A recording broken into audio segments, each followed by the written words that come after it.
Ah, the wrestling sister! Scott's innocent voice echoed through the room. This was Walter's wedding venue. Mary is petite and clearly doesn't wrestle. Did you play wrestling with her? I asked, and Scott shook his head. Because she was on top of Grandpa the other day! The venue erupted into whispers at his words. Walter, myself, and a word from the boss made Cody and Mary realize the gravity of the situation. My name is Ruby. I'm 53. Grew up in a regular house in the countryside. Fell in love with my husband Cody when I was 20. We had a smooth relationship and discovered I was pregnant a few years later. Cody was only 20 at the time. However, he proposed, and here we are. Shotgun marriages were still frowned upon, and we were young with little income. Life wasn't easy then. I earned more and essentially supported Cody, which became neighborhood gossip. But we persevered despite the cold stares. Cody worked hard and climbed the ladder. We have two sons, Walter and Taylor. Taylor, like us, had a shotgun marriage 5 years ago. Though society isn't as harsh now, we understand the challenges. I work part-time and help out by watching Scott when I can.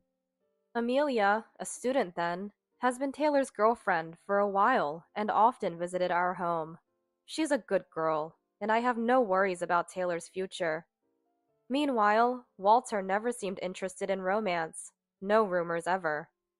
Earlier this year, Cody, concerned, wanted to introduce Walter to a colleague's daughter. Walter was reluctant, but I was worried about him staying alone, so we agreed to meet her. One weekend, Cody left early to pick her up. I was preparing lunch, waiting. It was special for her to come to our house on the first meeting. A kind gesture. The doorbell rang just past noon. Walter, who had come down to the first floor, sighed slightly. Walter, don't sigh, I chided. Okay, he responded. It's someone from Cody's workplace, right? Even if it doesn't work out, don't be rude. Walter made a face at my reminder. I want him to marry, but I know it shouldn't be forced. I just want Walter to find happiness. Nice to meet you. I'm Mary. The woman who entered with Cody was small and cute. Nice to meet you. I'm Ruby, Cody's wife. Cody always speaks highly of you. Thank you for coming today. I extended my hand, but she didn't shake it, and instead walked further into the house, saying, Excuse my intrusion. Her attitude struck me as odd, but maybe that's just how young people are today. Were you cooking? Cody asked, entering behind her and looking at the dining area. Yes, I thought it was about lunchtime, I answered, puzzled by his question. Oh, Cody and I already had pasta. Sorry, she said in a flirting tone. Cody? Would you normally call your boss by their first name? Despite a lingering sense of unease, I remembered what Cody had mentioned before. In our department, everyone is on friendly terms and we call each other by first names. It seems he said that. Okay, I should have checked. My bad, I said, recalling his words and smiling. Come on, Walter, introduce yourself. At my prompt, Walter stood up and greeted her. Hi, nice to meet you. I'm Walter. I'm Mary. You look just like Cody. Handsome. No, I mean... Walter seemed embarrassed, but not entirely displeased. Later, she and Walter chatted in the living room. She's a nice girl, isn't she? Cody smiled. It seemed like he wasn't bothered by the odd feelings I had, being with her for just a few hours today. Yes, she is. What else could I have said in that situation? Later, Cody joined the conversation, and the three of them talked happily. Walter, who was initially reluctant, seemed to warm up to her friendliness. I convinced myself, if Walter is happy, then it's okay. That day, the three of them seemed to get along well, and ended up having dinner together. I was the only one preparing sushi, cooking, and shopping, but she didn't pay any attention. She didn't have to help, but the way she kept touching Walter and Cody, laughing loudly, made me uncomfortable. Though I intended to welcome her, I didn't like the idea of this new woman taking Walter away. With these thoughts, I continued preparing everything alone. I recalled how, when Amelia first visited our house, still a minor, she brought a cake and asked if she could help wash the dishes. I shouldn't compare, but the memory made me sigh. I wish for someone with that kind of consideration, I thought, watching the three of them laugh together from my isolated spot in the kitchen. But contrary to my thoughts, things progressed quickly. According to Walter, I don't like her in that way, but she's a nice girl, and maybe I'll come to like her. I was taken aback by such casual thoughts about marriage, but I was the one who encouraged it. I had no right to say anything. Cody really liked her, and Walter seemed to think the same. Eventually, they got engaged within 6 months of their first meeting. Walter and his wife offered to live with us. What a nice daughter-in-law to suggest living together in these times. Mary was well regarded by the neighbors. With a forced smile, I started our life together as a family of 4. Mary continued working, leaving and returning with Cody. They often came back late, so she didn't have time for housework. Apart from my part-time job, I was exhausted from the added chores. No, it was not physical tiredness, probably mental. Ruby, Mary would have preferred meat today. They would criticize the menu, or, we have a meeting today, so Cody and I will eat out, including Cody in their plans. It's good that they're close. However, I'm sure she's having Cody treat her to fancy meals. Mary, we need to save for the wedding, I would say, only for Cody to reprimand me. Mary is still new to our home and is trying to adjust. It's okay to dine out with her occasionally. Besides, I'm the one paying, so she's not spending any money. Cody reprimanded me. Despite my displeasure with this, Cody didn't seem to notice. We haven't dined out in a while. Why do you always have to go with Mary? Walter can take her, I argued, but Cody just laughed it off. His defense of her and Mary's occasional behavior bothered me, but I couldn't help feeling negative. I knew I was being petty, but I hoped Mary would realize it eventually. They had kindly offered to live with us. I really want to get along well with them. These feelings are genuine. Months later, the wedding day arrived. Cody and I prepared early. It was a homely party at Walter's request, and we greeted guests with the newlyweds. Many guests were common acquaintances since Cody and Mary worked together. Mary stood next to Cody, and Walter and I greeted the relatives. I'm truly grateful to the chief director for introducing me to such a wonderful person, Mary said humbly, referring to Cody by his title, though she usually used his first name. I wondered if she had a dual personality, but it was a joyous occasion. I stopped overthinking. Matilda, long time no see. Mary's mother, Matilda, greeted us. Mary's family lived far away. She was born to an older mother and raised by her single mother, a hard-working woman. She seemed strict, but was delighted with Walter and Mary's marriage, even giving me gifts. Raised by Matilda, I couldn't give up hope that Mary would change. It was hard for the elderly woman to welcome guests. She had been contacted to arrive on time with her brother, and it seemed they had just arrived.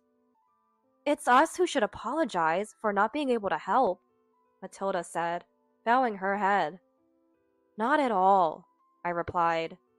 Is Mary causing any trouble? She asked.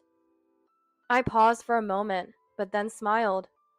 She's working hard, and recently she and Cody even looked after our grandson, Scott. She's really become part of the family. Matilda seemed relieved by my words. Taylor and his wife also came. Our grandson Scott is now 4 years old.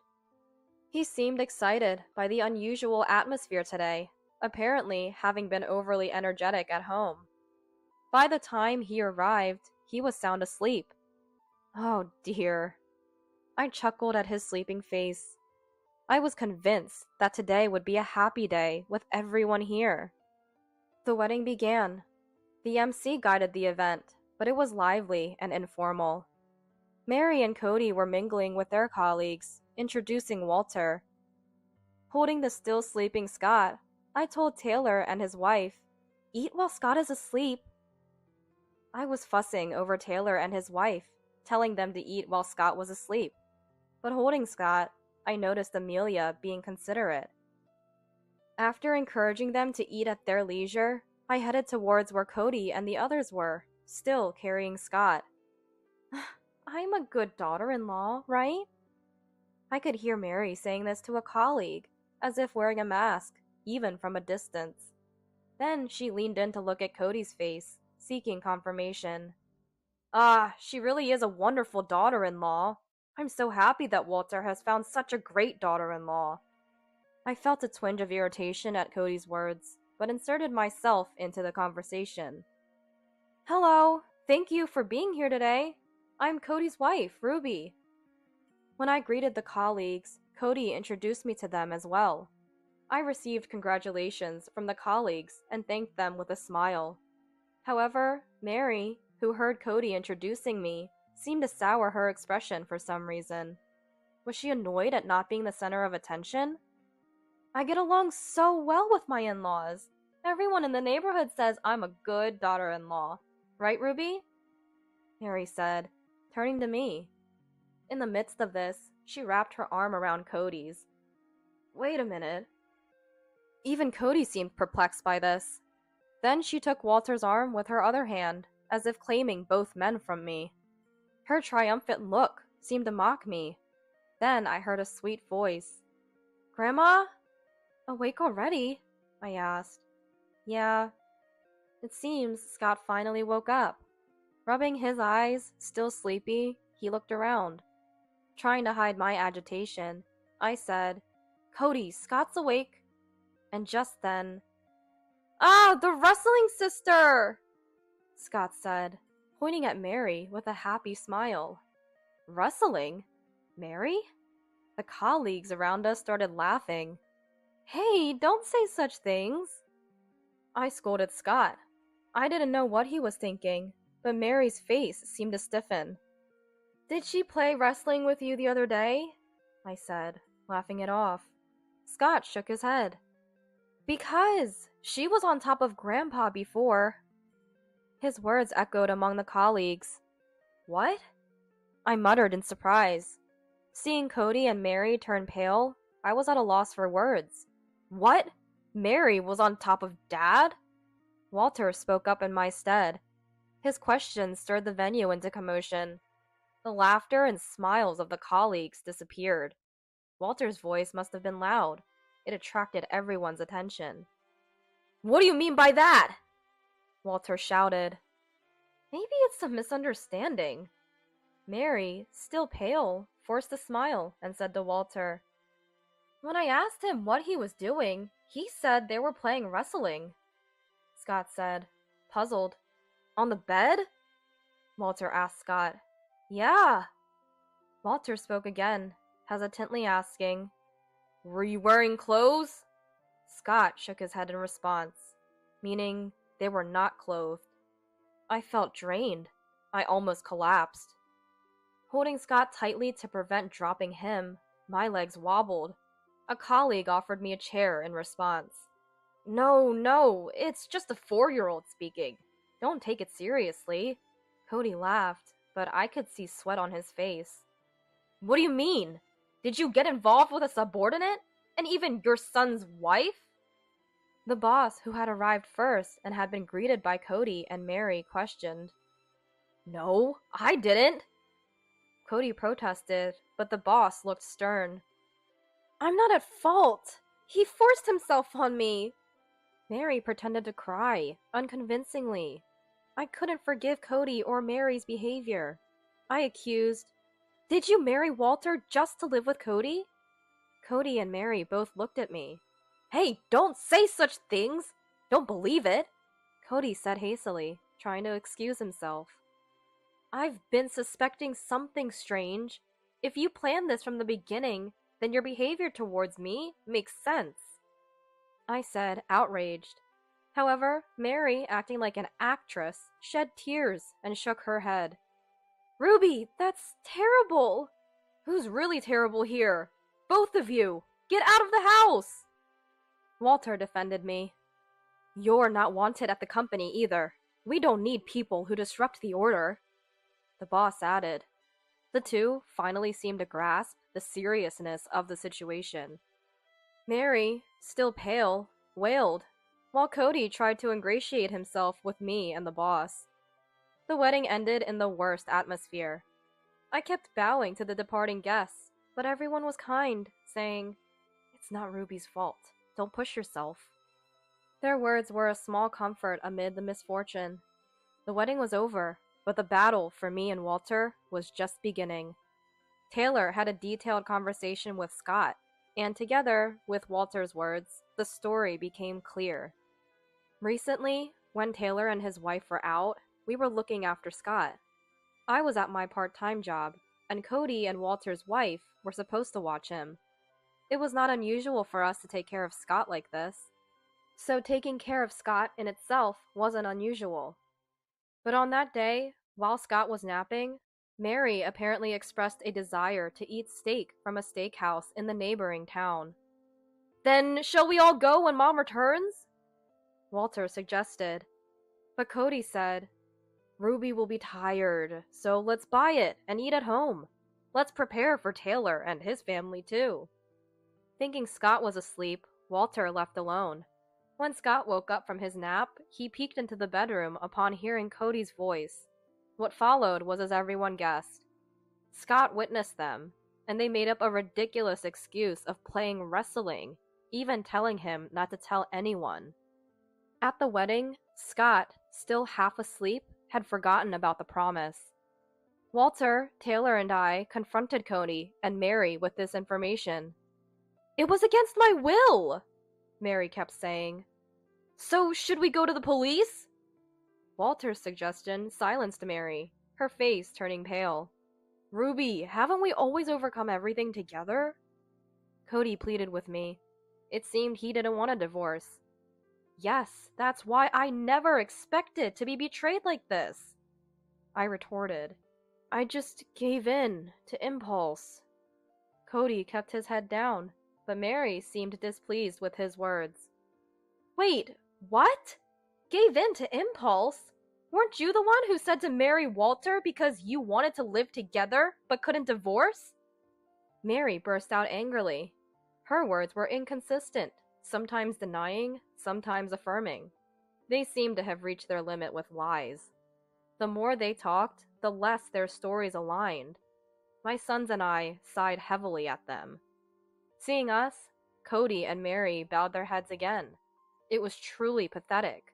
Was this the Cody I knew? I felt like crying. "Anyway, pack your things and leave," I said. "Ruby!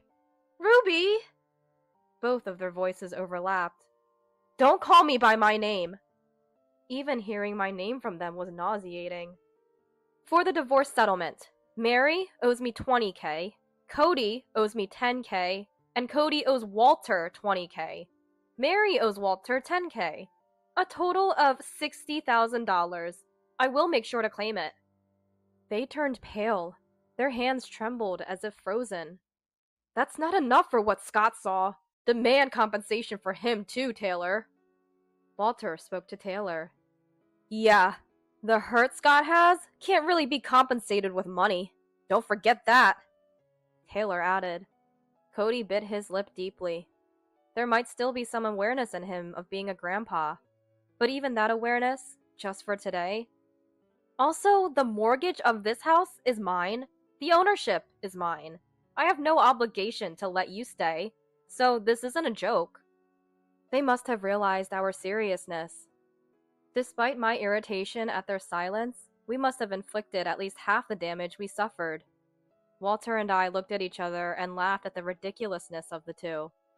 Eventually, the incident spread throughout the company, and they were forced to resign. Their severance pay, being joint property, was properly divided in the divorce. They had to borrow from relatives to pay the settlement. Everyone at the wedding was disgusted with Cody. I wondered if anyone would lend him money. Mary received an apology and payment from Matilda. Matilda, though deeply distressed and elderly, came to apologize, and I couldn't say anything against her kindness. Though she paid, it seemed she was cutting ties with Mary. There was a request to return to her parents' home because she lost her job, but she was told, "I don't know a child like you," and was dismissed. She is an adult now. She should take responsibility for herself and live her life properly. And as expected, the relationship between Cody and Mary didn't work out. They broke up. I heard rumors they were bad-mouthing each other, but I truly didn't care. Then, the life of just Walter and me began. It's a stress-free, happy, everyday life. Wonder if I should get married, Walter mused. Do whatever you like, I said, laughing it off. Walter was hurt by marriage. I couldn't push him towards another one. However, years later, Walter said he had something to tell me. I found someone I want to marry. I can't express how happy I was to hear that.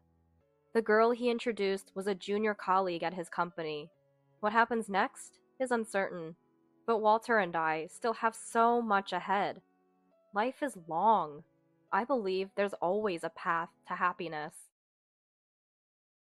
With my beloved husband, we welcomed our adorable child into the world, but my mother-in-law, as I will refer to her, had the nerve to say our child was not cute.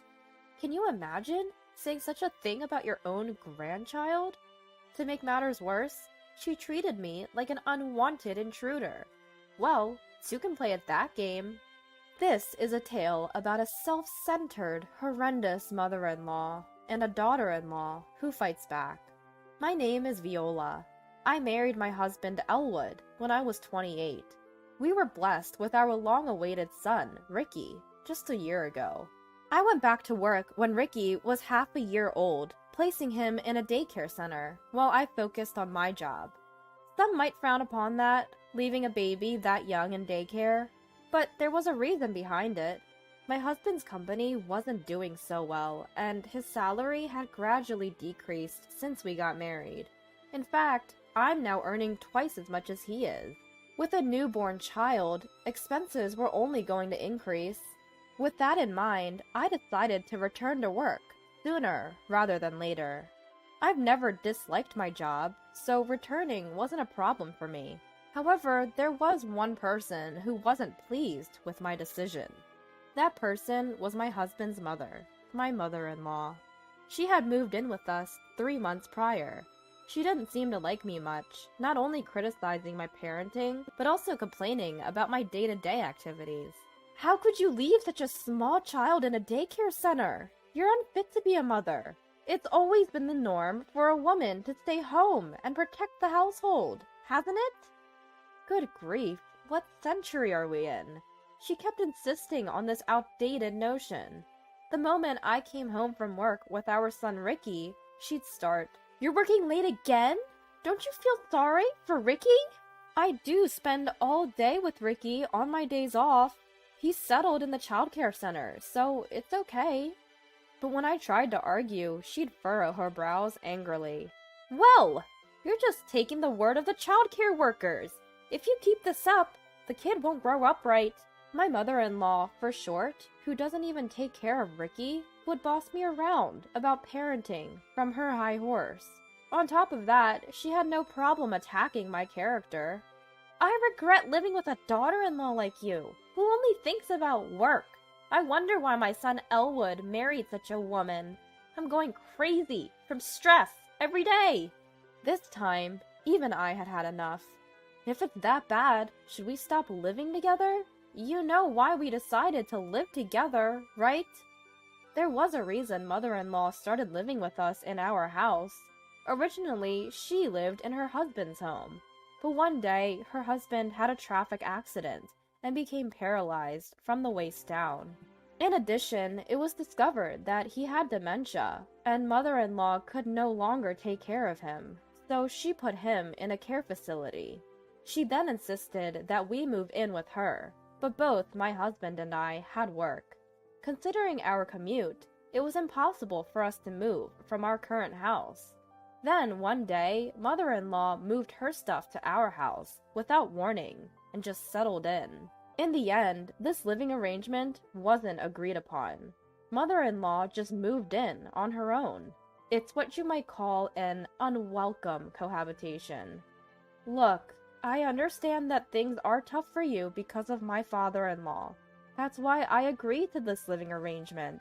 But remember, we promised not to interfere with each other, right? Huh?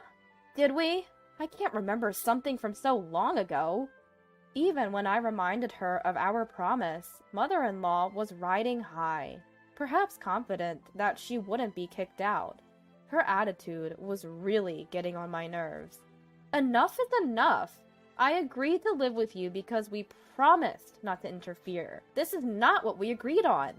Oh, you're so noisy. Why can't you be cuter? Like Cecil. She's such a good, obedient girl. Cecil is my brother-in-law's wife. From my perspective, she's my sister-in-law, and she also has a bad personality. It's better to say that she's cunning, rather than having a bad personality. As soon as she married my brother-in-law, she became a housewife, and was very liked by my mother-in-law. Mother-in-law would invite her to our house without our permission, and they'd talk behind my back. Listen to this, Cecil. Viola is still working, you know. Oh my, really? Ricky is still so small. Can't believe she can do that. Right? Unlike you, who is smart enough to become a full-time housewife after getting married. I don't have to worry about when you have a child. I respect you, mother-in-law, so I'll do my best. Such petty squabbles would go on and on. To my displeasure, they would intentionally converse in loud voices within my earshot.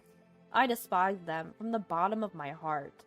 Gradually, to curry favor with my mother-in-law, Cecil began to speak ill of me of her own accord. You know, doesn't my brother-in-law make about the same salary as my husband? Yet, you're still working too. Could it be that you're terrible at managing money? Perhaps a few years ago, my husband did earn the same as my brother-in-law, but now his earnings have dipped below that. I hadn't mentioned to them about my husband's company's deteriorating financial situation, partly due to my pride. It's become routine now that whenever Cecil talks trash about me, my mother-in-law joins in, gleefully. Right? It's shocking to think she blames others for her poor financial management and childcare responsibilities. Cecil, you must never become a wife like her, okay? Of course not. I respect you so much, ma'am. Oh, Cecil, you're such a sweetheart. I cringe at their exchange of superficial compliments. I wish they'd take it somewhere else. It's just adding to my stress. I felt the limit of living with my mother-in-law and decided to talk to my husband about it. It's about your mother. She keeps inviting Cecil over every day to belittle me. Huh? Mom does? Since I usually come home earlier than him, my husband had no idea about the harassment. Predictably, he looked puzzled. Yes, she does. She promised not to interfere, but she's been complaining about me continuing to work. Cecil joins in, and they go on and on insulting me. I can't take it anymore. My husband thought for a while, and then said something outrageous. Whoa, but Cecil seems to get along well with Mom, right? Maybe you should try to meet Mom halfway too, Viola. What? Were you even listening to me? She's denying my entire being, you know? How am I supposed to get closer to someone like that? As I pressed him, my husband scratched his head in annoyance. Don't get so worked up. Just try to emulate Cecil for now. I'm sure Mom will warm up to you too. What does that even mean? You want me to flatter her like Cecil does? I've had enough. I was a fool to ask for your help. I felt utterly alone. Frustration welled up in me before the anger did. The snide remarks from my mother-in-law and sister-in-law continued as usual the next day. As I began preparing dinner after coming home, I heard this. Are you planning to make another half-hearted dinner today? I'm tired of your lazy cooking.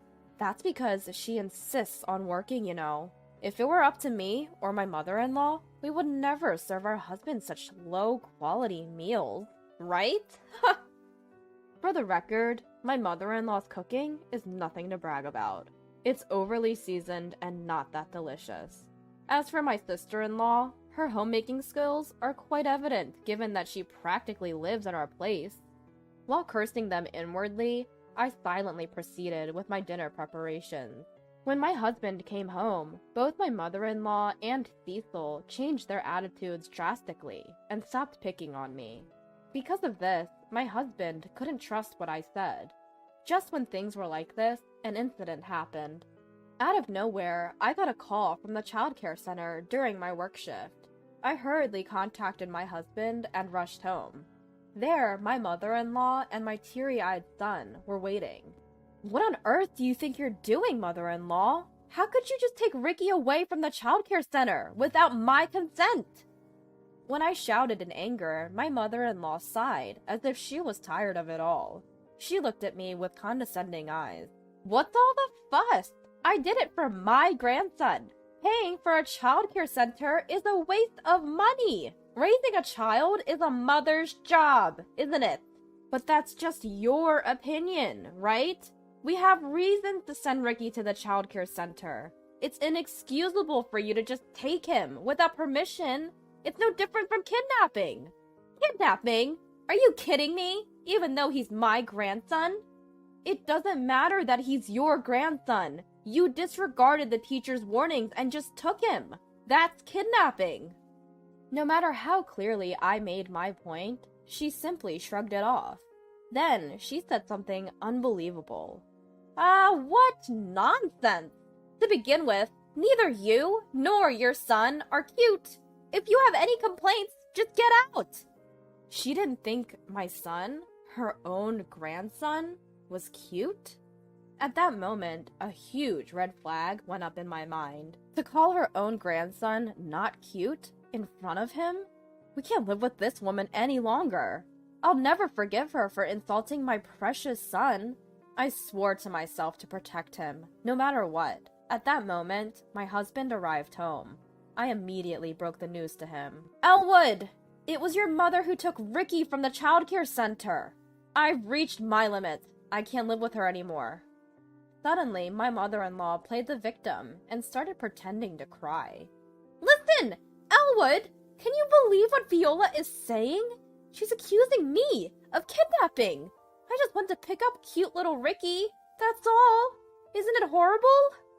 "Just picking him up?" I got heated at her words. "Stop joking around! You just said that my son is not cute. You told me to get out. This is our house, not yours. Are you just pretending to be a good mother in front of my husband?" "Elwood, please help me. Viola is always picking on me." Watching my mother-in-law cry out to my husband, I felt as if everything was ridiculous. If my husband were to side with this woman with her poor acting, at that point, I decided it would be just my son and me. We'd forge ahead together. The first to break the silence was my husband. "First, I want to talk with Viola. Mom, please return to your room." My husband, who always sided with his mother, made her eyes widen in surprise with this statement. "What are you saying? There's no need to listen to Viola, right? Can't you see I'm suffering?" "This involves Ricky too. That's why I want to have a proper conversation with Viola, as his parent." My mother-in-law looked unsatisfied the entire time, but probably didn't want to upset my husband, so reluctantly agreed. Afterward, my husband and I spent hours discussing the incident and everything leading up to it, eventually coming to a conclusion. A few days later, we decided to tell her the outline of what we discussed. "Mom, sorry to keep you waiting. We finally come to a decision." My husband spoke to my mother-in-law with a smile. Seeing my expression, mother-in-law must have been convinced that her son was on her side. She started chattering excitedly. "So, you're finally breaking free from Viola, huh?" Without even considering what I had just said, mother-in-law was over the moon. She called my brother-in-law and his wife, and, like always, began bad-mouthing me. Wow, what a relief! Today, we finally get to say goodbye to Viola. Right, Viola? To her question, I responded with a smile. Of course. Well then, hurry up and leave, and take that not-so-cute kid who looks just like you with you.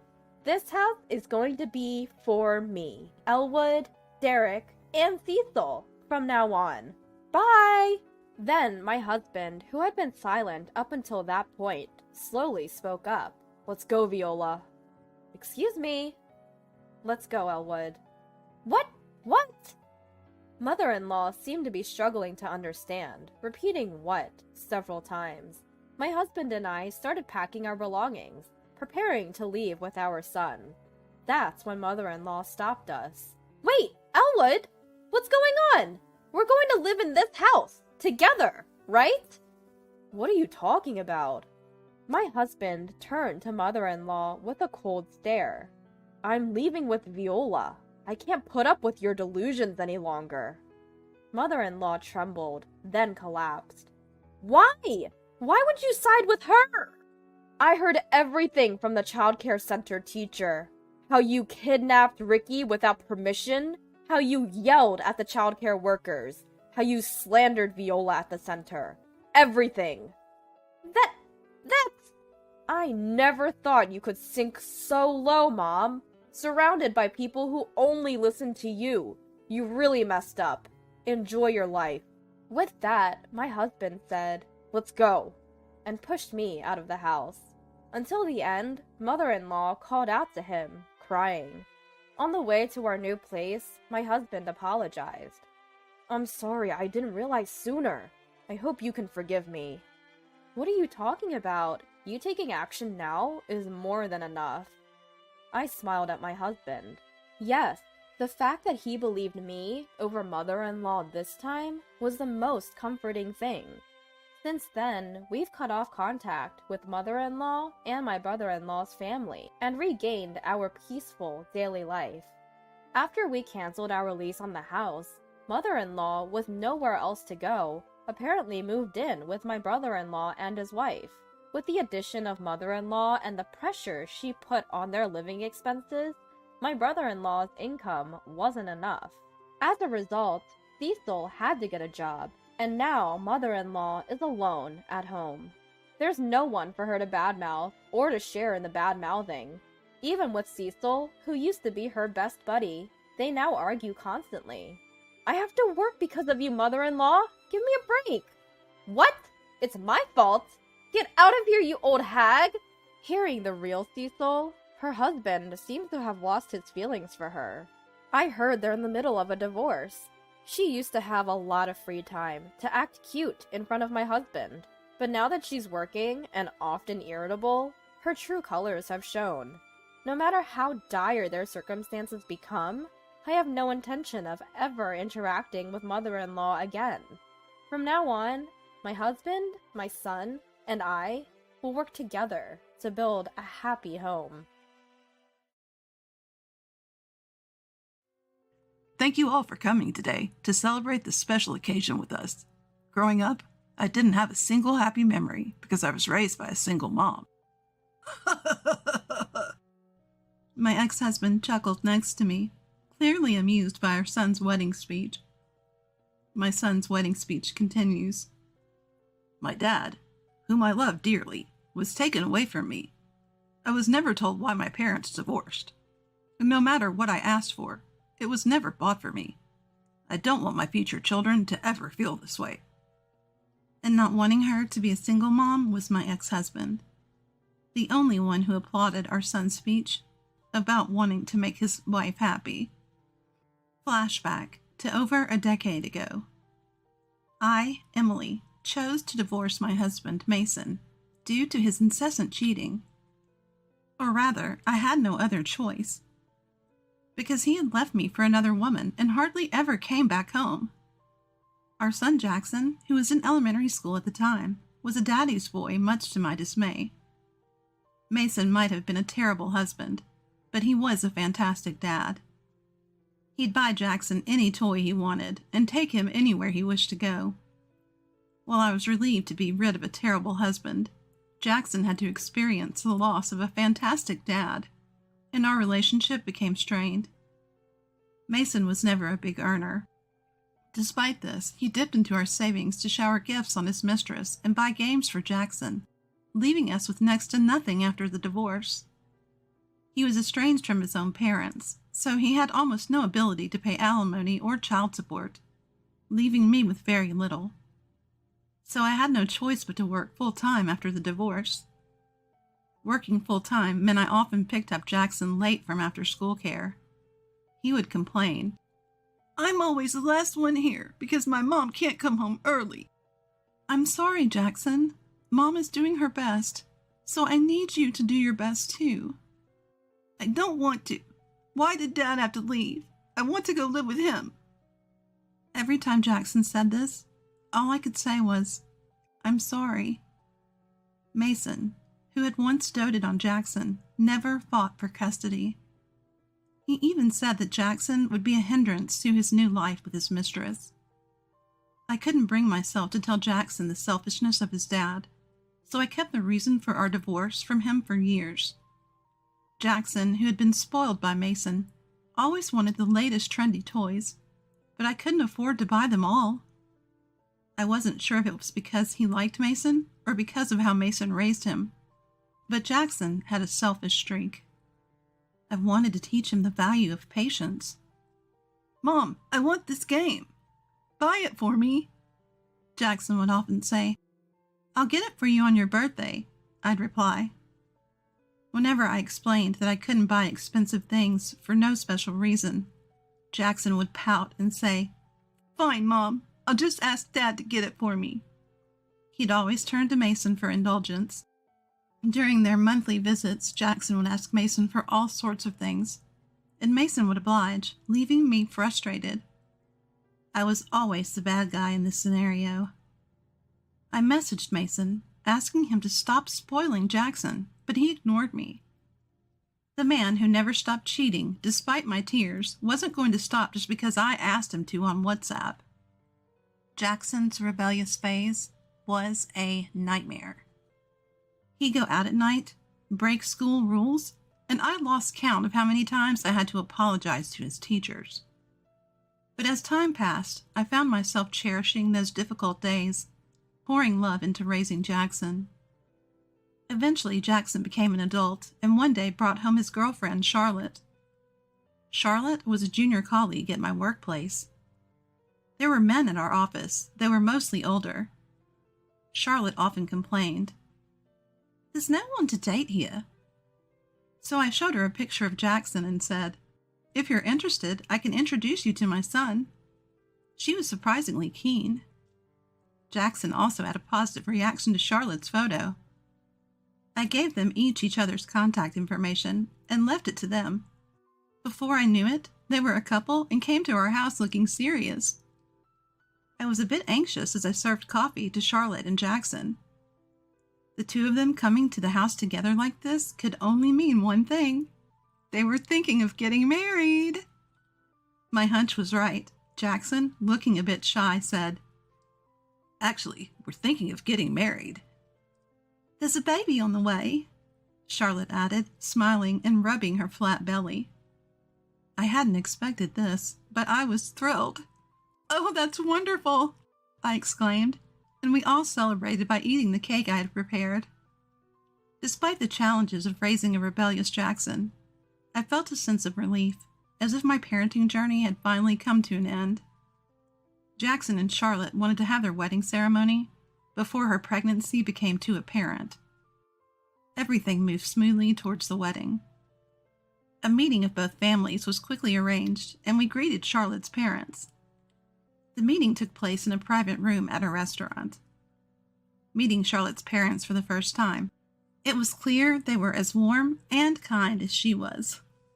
Charlotte talked about how her parents had raised her and introduced her own parents to everyone.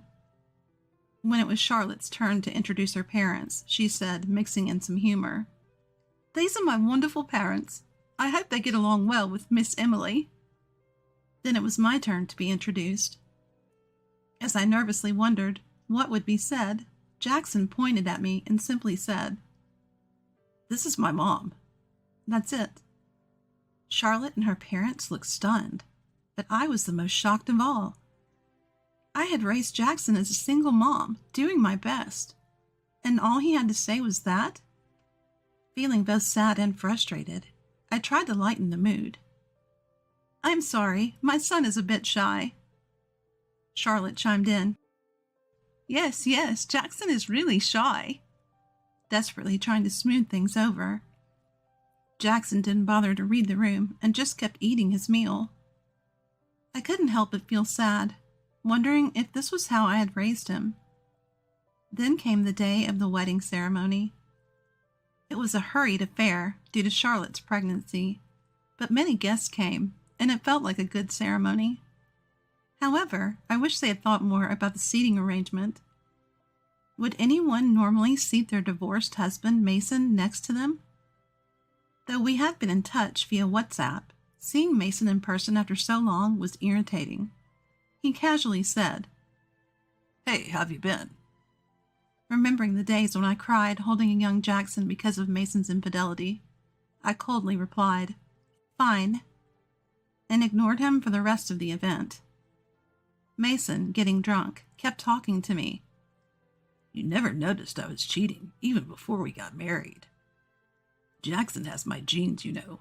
Wouldn't it be weird if he had another woman? Are there no women among Jackson's guests?"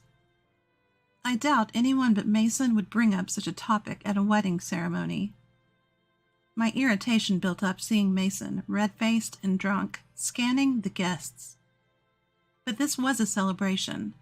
For Jackson's sake, I held back my urge to yell. The ceremony proceeded without a hitch, and finally it was time for Jackson's speech. Both families stood near the exit as Jackson took a microphone from a staff member.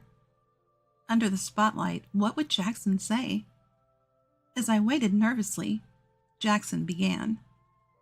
"Thank you for all coming today to celebrate this special occasion with us.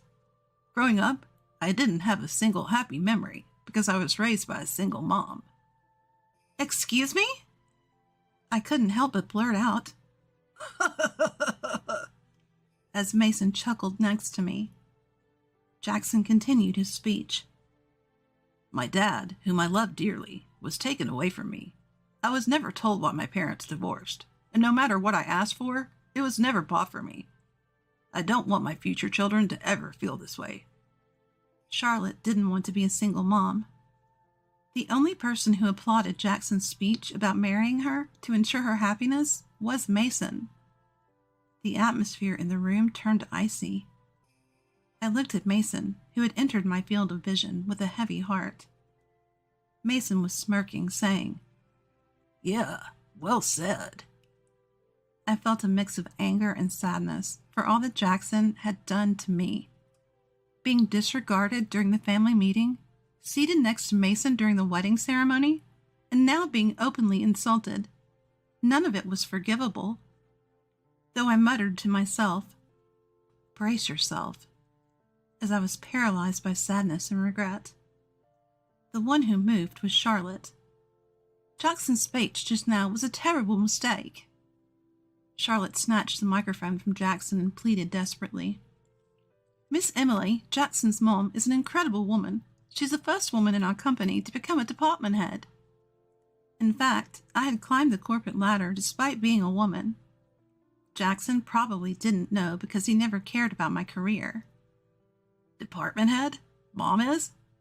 Jackson's surprised voice was drowned out by my subordinates, led by Benjamin, who stood up. "Yes, Miss Emily treats everyone fair and is an amazing boss. She never had a day when she didn't think about her son, Jackson, even while raising him." Benjamin, who had worked with me for years, knew I had juggled work and parenting. I was deeply touched that he valued my efforts. Charlotte glared at Jackson and said through the microphone, "I will divorce Jackson." "What? Why?" "Because someone who doesn't appreciate or even try to understand his mom's efforts can't be trusted to value a wife and a child. Being a single mom doesn't mean the child will be unhappy. That's just your misconception." I will return all the congratulatory gifts we received today. I apologize for the inconvenience after you've all come this way. Someone said, "Well said," and applause followed. Jackson looked bewildered, his face pale, while Charlotte stood tall and looked stunning. Guests began to leave the wedding venue, and Mason had also disappeared. Left behind were just me and Charlotte's parents. Charlotte's dad was red-faced with anger. When I said, "I apologize for Jackson," he kindly replied, "You have nothing to apologize for." Charlotte said, "Let's go." And we left the wedding venue. Jackson was left in the lobby shouting, "Why is this happening?" He looked pitiful and miserable. Charlotte and Jackson did end up divorcing. Jackson had already moved in with Charlotte and initially planned to return to my house, his childhood home. However, I had moved without telling him, leaving him without a place to go. A troubled Jackson called me. "Mom, where are you? I can't just lose my childhood home like this." "Jackson, have you ever had a happy moment being raised by me? If not, there's no point in living together now. I won't tell you where I am." "Don't say that, Mom. Living alone is lonely." His voice sounded like he was about to cry. I wavered, but remembered his speech and decided we shouldn't live together. "You loved Dad, right? Go live with Mason. It's better if you stay out of my life for your own happiness." "Mom, wait. That speech was just a joke." "I didn't raise a son who would make such a joke at a moment like that. Goodbye. Take care." After hanging up, I blocked Jackson's number. Cutting ties with my son was sad, but I felt somewhat relieved after all the terrible things he'd done to me. I heard from Mason that Jackson took my advice and visited him. Mason, who had just broken up with his girlfriend, welcomed Jackson. But two selfish people living together couldn't last long. Mason would get drunk every night and insult Jackson, leading to nightly arguments. Mason even borrowed money from Jackson's wallet and gambled it all away, causing Jackson to storm out. Mason said, "I don't need a tight-fisted son like that. After all I bought for him, he makes a fuss over a little money." So it's unlikely Mason will help Jackson in the future. I don't know where he is now, but it seems he's truly alone. In contrast, I was enjoying my life. Charlotte often visited with her newborn, Ava. "Please teach me how to be a single mom," Charlotte said. "The first lesson is not to raise a selfish son like that," I replied, and Charlotte laughed. I think of Ava as adorable and Charlotte as a daughter. I've continued to interact with Charlotte's parents, and we've even gone on short trips together. "Parenting is harder than I thought. You're amazing for doing it alone, Miss Emily," Charlotte often says. I simply reply, "Thank you," without any false modesty. If I downplayed it, I'd be negating all the hard work I'd put in back then.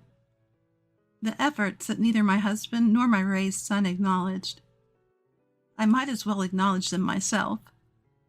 Watching Ava grow little by little alongside Charlotte has become one of my joys in life, and I feel truly happy about it. It's all thanks to our second son being gone. We now have the chance to meet again like this. What I heard from my room were the heartless words of my own husband. In the conversation between my husband and our eldest son's wife, laced with vulgar laughter, I felt a chill pierce through my heart. Even our typically gentle eldest son, who had been watching the screen with me, was trembling silently with anger. When they return, we need to have a proper conversation. Yes, indeed. I wonder what excuses they'll come up with. Amid the gathering of relatives, the self-incriminating evidence they provided could not have been more convenient. By now, everyone present was on my side and my eldest son's side. Along with our angry relatives, we were anxiously awaiting for the two of them to return, soon to be the targets of our collective anger. My name is Serena. I'm 64 years old this year. I had believed I was just another average family, having raised 2 sons, but only recently I realized how such ordinary happiness could be shattered so easily. I had lost my younger son in a car accident, and I was sinking into despair. Why did Carlos have to be in such an accident? Enough already, don't you think? How long are you going to keep moaning about the past? Despite our son's sudden death in an accident, my husband harshly dismissed me with cold words. Moreover, even with the upcoming funeral, I felt my heart freeze as I saw my husband without a single tear in his eyes. At the signal of our eldest son coming to pick us up, I heard a single honk from outside. I put our pet cat in the cage and headed for the entrance. But who would have thought that Carlos would have been gone so soon? You too, Lucas? You and your son are so depressing. Isn't it natural? I'd rather ask, how can you be so calm? Father-in-law is just trying to send Carlos off with a smile, isn't he? That's right, that's exactly it. Even in the car, my husband's attitude didn't change. He said those words while laughing loudly, ha ha ha. Even the wife of our eldest son was smiling as she watched my husband. The two of them have this way of making remarks that grate on your nerves, even on a normal day. Usually, I'd just let it slide, knowing their character from years of experience, but not today. The thought of a biological father's heartless words and my son's wife defending such words was unbearable, considering how much our eldest son loved his younger brother. I slapped my husband's knee, who was sitting next to me, and pointed out, "Enough is enough. Despite our family's misfortune, how can you be so cheerfully indifferent?" Ouch. So what, you want me to put on a gloomy face? I'm just asking for some decency. We're not children, so don't be loud at the funeral home. No matter how old you get, you remain a nagging, strict wife. As if he could not let my words go unanswered, my husband retorted with childish insults, appearing agitated. Feeling the tension fill the car, and realizing further discussion would be futile, I sighed, staring out at the window. I understood, as my husband said, that it wasn't necessarily better to cry or grieve. That's why I thought the best we could do was to see our second son off to his peaceful sleep quietly. That was my only wish, but these two wouldn't even allow that, and they were about to create a huge mess. Catching up with relatives at the venue, we exchanged quick greetings, chatting about old times with those who had come from afar. Those who had once adored our second son. I couldn't help but tear up. This has been such a heartbreaking time for you.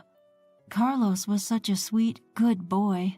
I can't believe he was just on the brink of adulthood. Thank you for your condolences. Every time our second son's name came up, I gave them a firm hug, expressing my gratitude. Meanwhile, my husband showed no sign of remorse for his behavior in the car. Instead, he was loudly chatting about golf and other fun topics with a relative he hadn't seen in a while. How about it? Want to hang out together next time? Ken, isn't today your son's funeral? I didn't say we should go today, did I? That would obviously be inappropriate. Will you stop already? How many times do I have to say it?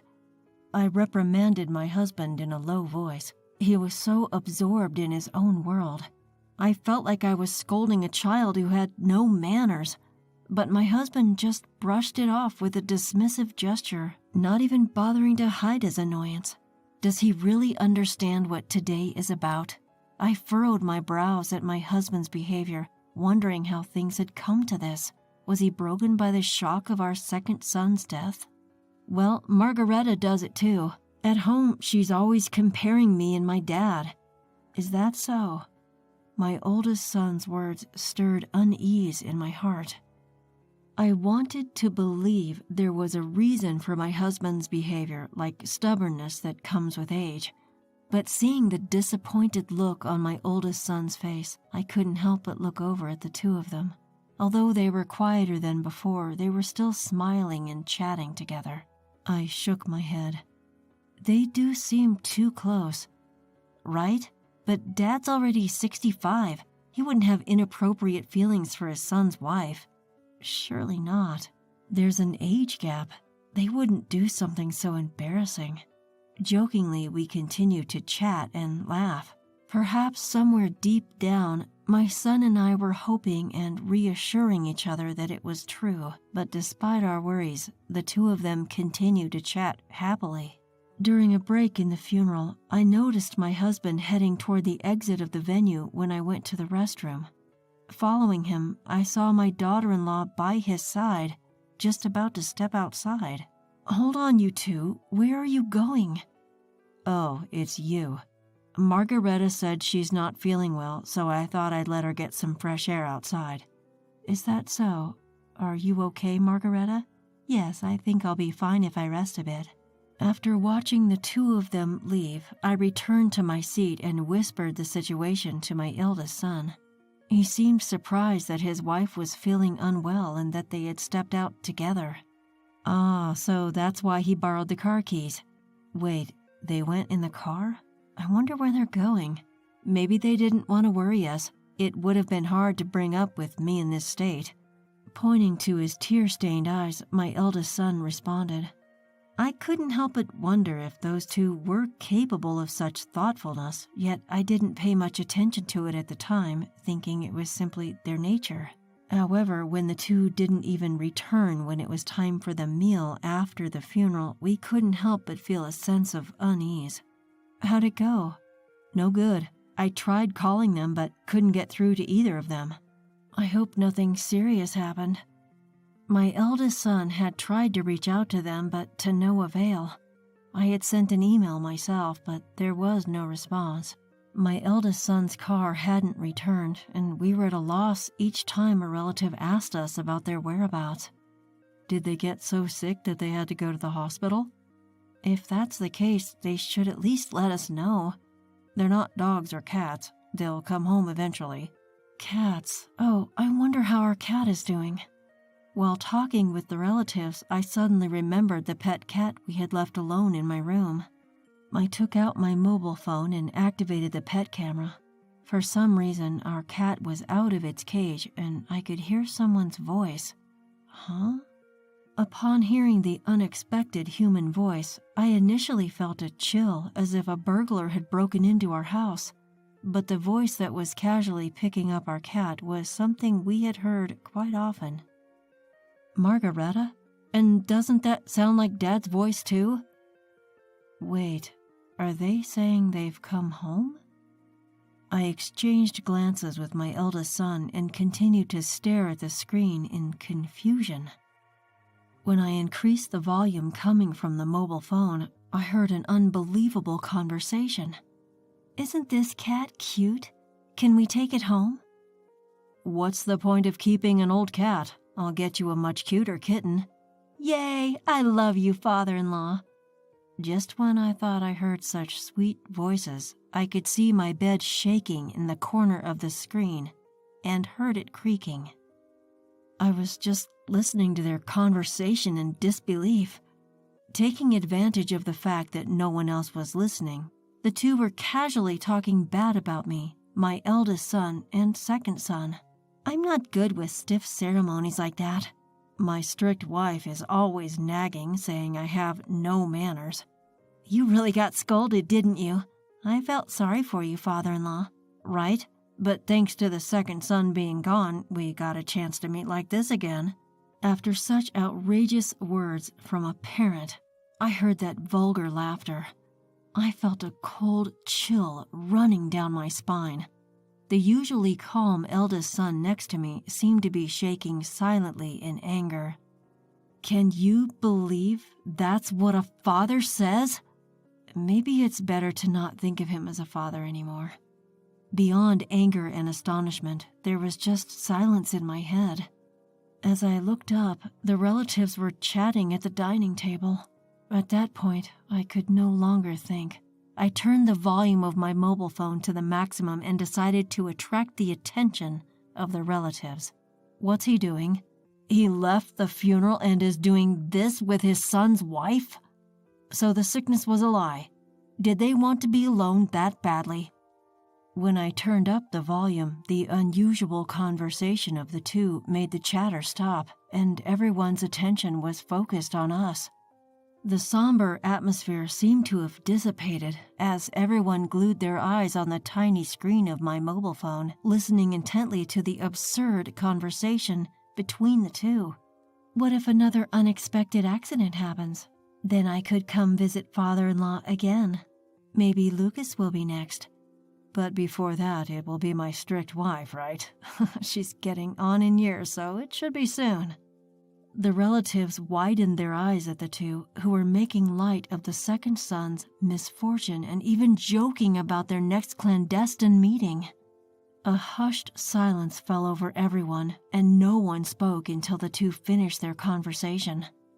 After letting the relatives witness the whole discourse and actions of the two, I closed my mobile phone as we began discussing returning to the venue. It seemed as if everyone's hearts were united in anger at the two, who were trampling on our family. We'll need to have a proper talk when they get back. Indeed, I'm curious to hear their excuses. By this time, everyone present was on my side and the eldest son's side. We were all waiting, on tenterhooks, for the imminent return of the two, who would soon be under our concentrated attack, alongside our seething relatives. It was about 15 minutes later when the two returned. That's roughly how long it takes to get from our house to the funeral parlor, so they must have been having that conversation in my room until just now. I looked at the two with a feeling of contempt. We're back. What's with all the long faces? Welcome back. Where have you been? We were worried because you took so long. Didn't we tell you earlier? We stepped out because Margareta wasn't feeling well. Oh, Margareta, are you feeling better now? Yes, I'm perfectly fine now. Sorry to have worried you. With a frivolous laugh, the eldest son's wife waved at me, and I prompted her to take a seat opposite me. Seeing her husband sit next to her as if it was the most natural thing in the world, I let out a sigh. As soon as they sat down, all the relatives turned to look at us. A little surprised and visibly uncomfortable, the two were bombarded with my questions one by one. What were you doing all this time? We were just around until she felt better. Around where? Around a family restaurant. I see. Then where's the receipt? Why the hell are you so suspicious? It was the husband who first raised his voice at my pointed questions.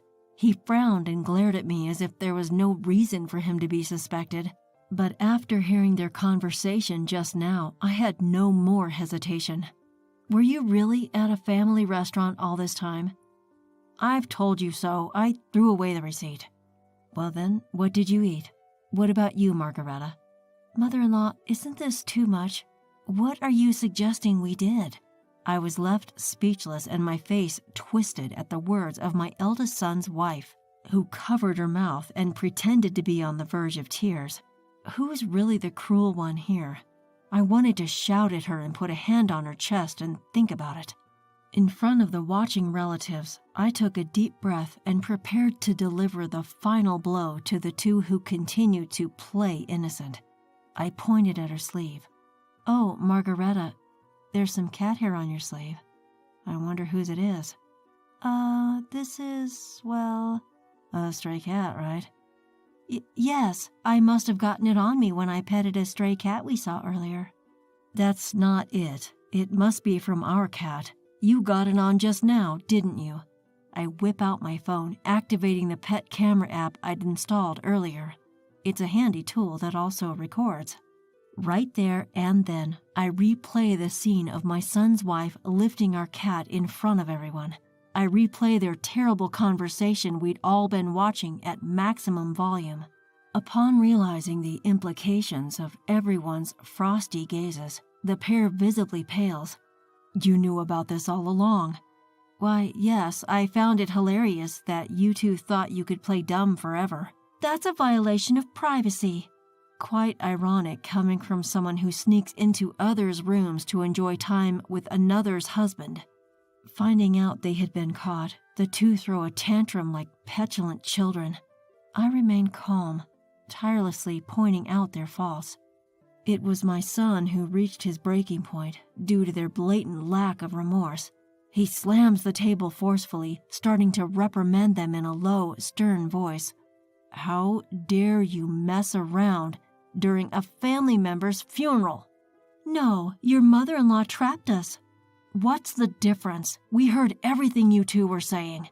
Nods of agreement ripple through the crowd at my son's words.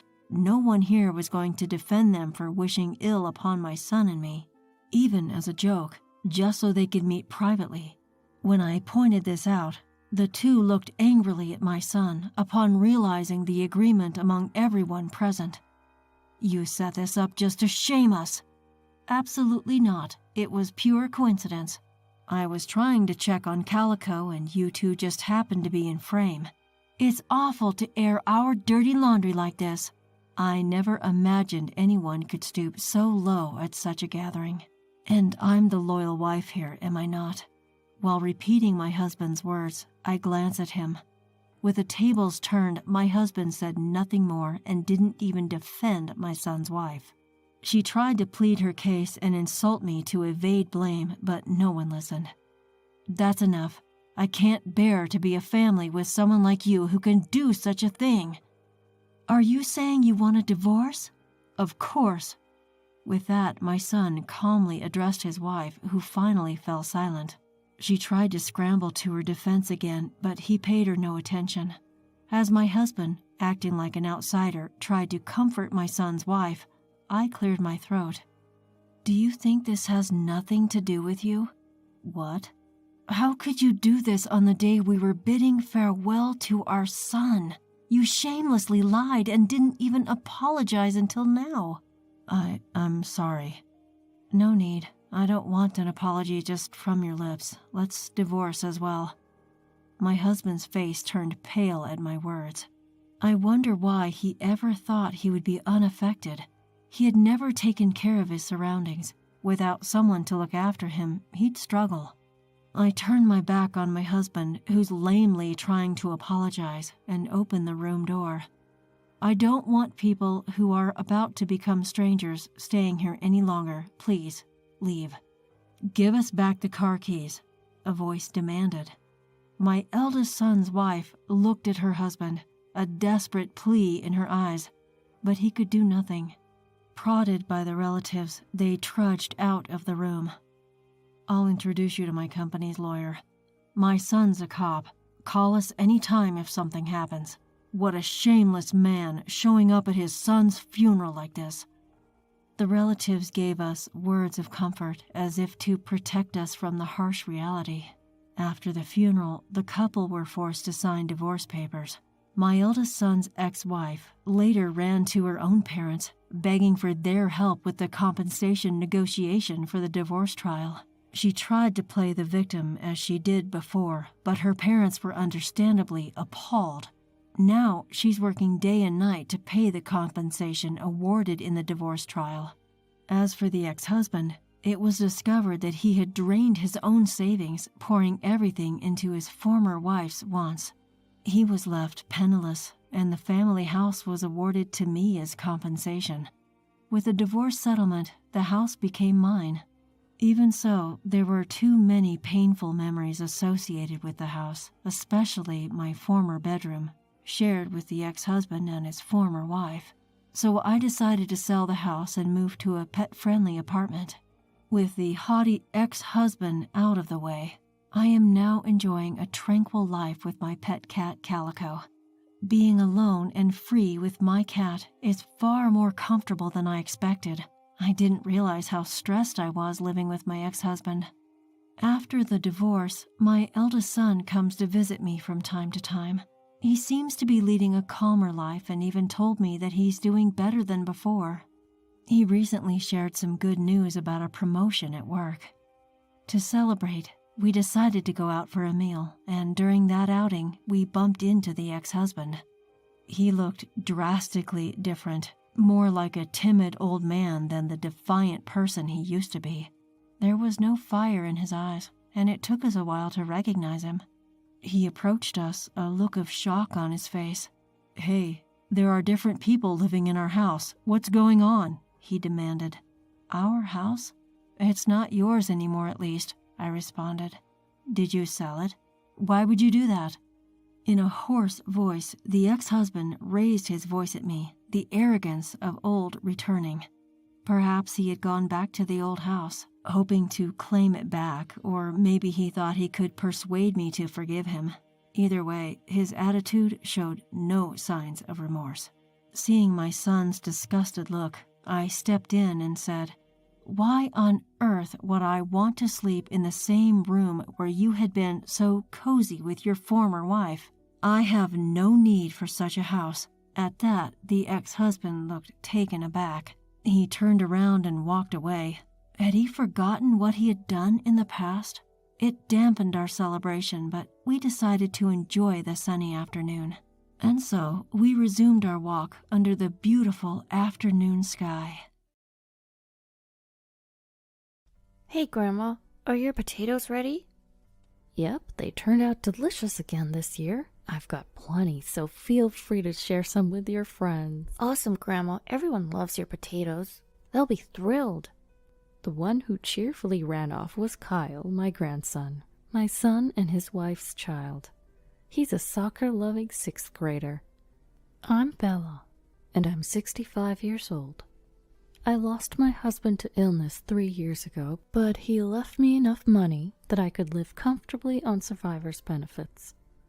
My only child is my son Clive, who's 40. He's happily married to Lizzie. And the young Kyle I mentioned before is their son.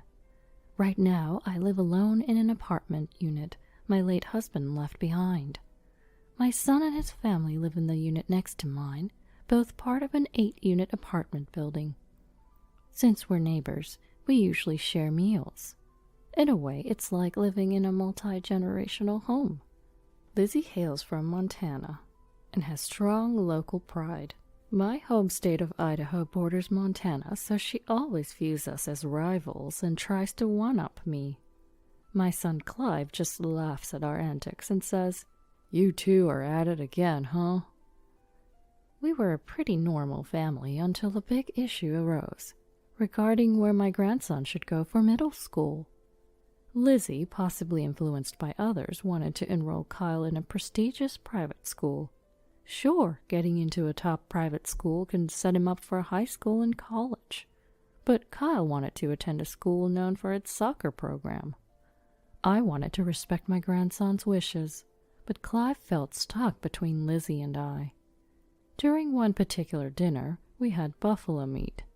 True to her Montana roots, Lizzie had prepared Montana-raised buffalo. "Oh, I prefer Idaho steak, you know," I retorted lightly. "Oh, just regular beefsteak?"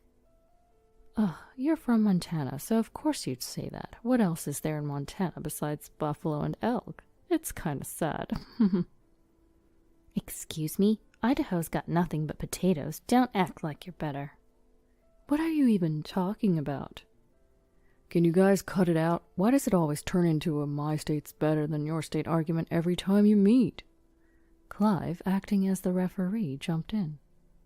"I love both Montana and Idaho. Montana buffalo is delicious, and I'm a huge fan of Idaho potatoes." Even our grandson Kyle chimed in to support. How adorable.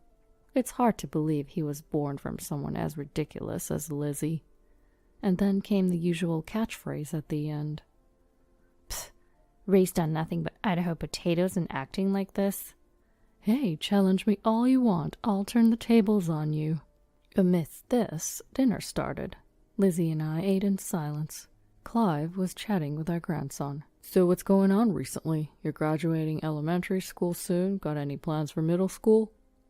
"Yeah, I'll probably go to the local middle school, but the class president, Tavon, is going to a private middle school in the city." You can go to a private school if you want. I'd rather go to a school that's good at soccer.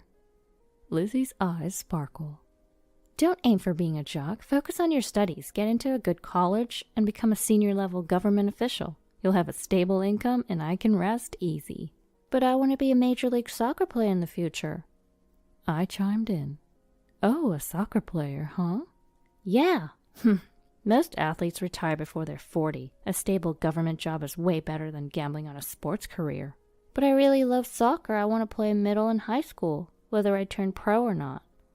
Forget about that. You should be aiming for a prestigious private middle school. You'll be on the right track to an elite life. I get it. Stability is valuable these days. Uh-oh, even Clive was starting to agree with Lizzie. I had to hold the fort for Kyle.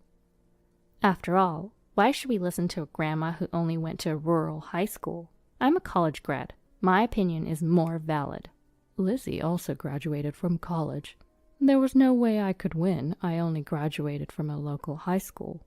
But what's important is how Kyle feels, and we should respect that. So you're saying it's okay if Kyle doesn't go to college?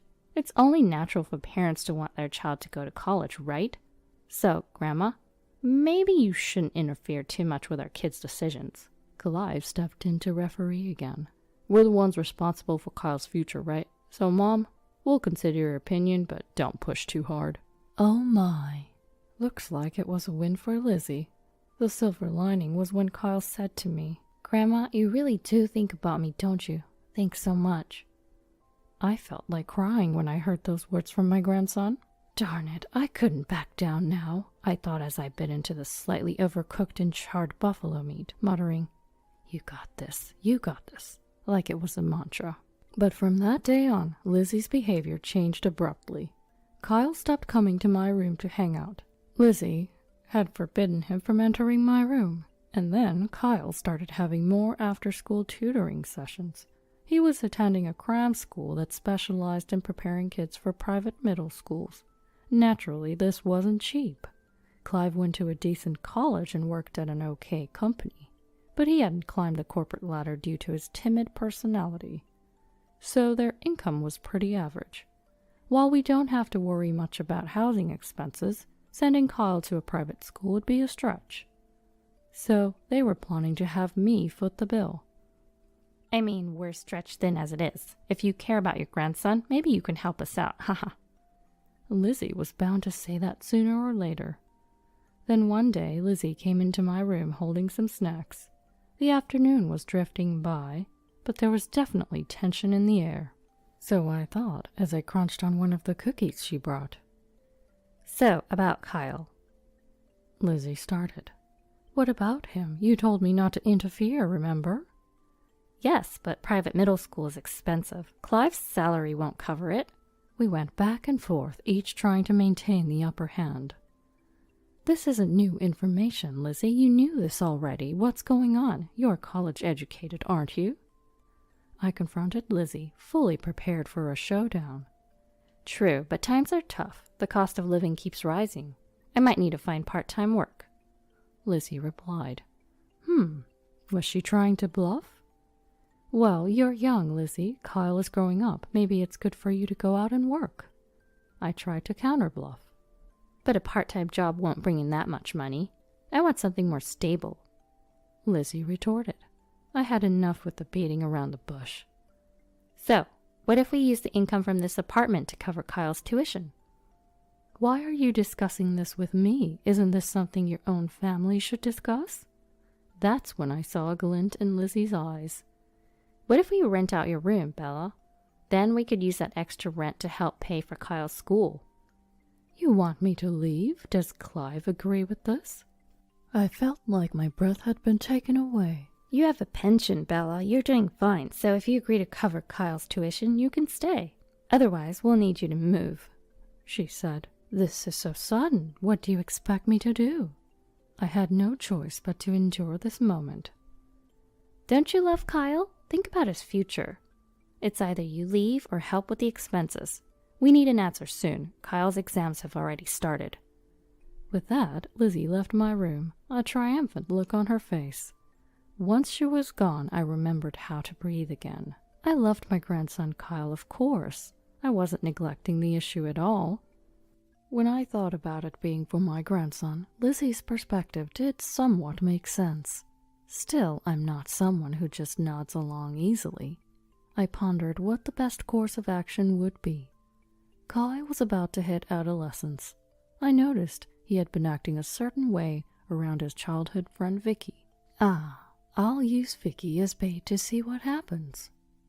One day I came across Vicky and Lizzie chatting in the park. Lizzie was doing most of the talking, with Vicky just nodding from time to time. Finally, it seemed like they had a real conversation, and Lizzie left with a smile, patting Vicky on the head. I approached Vicky after Lizzie had walked away. Vicky. Oh, Kyle's grandma, hi there. Vicky's face lit up when she saw me.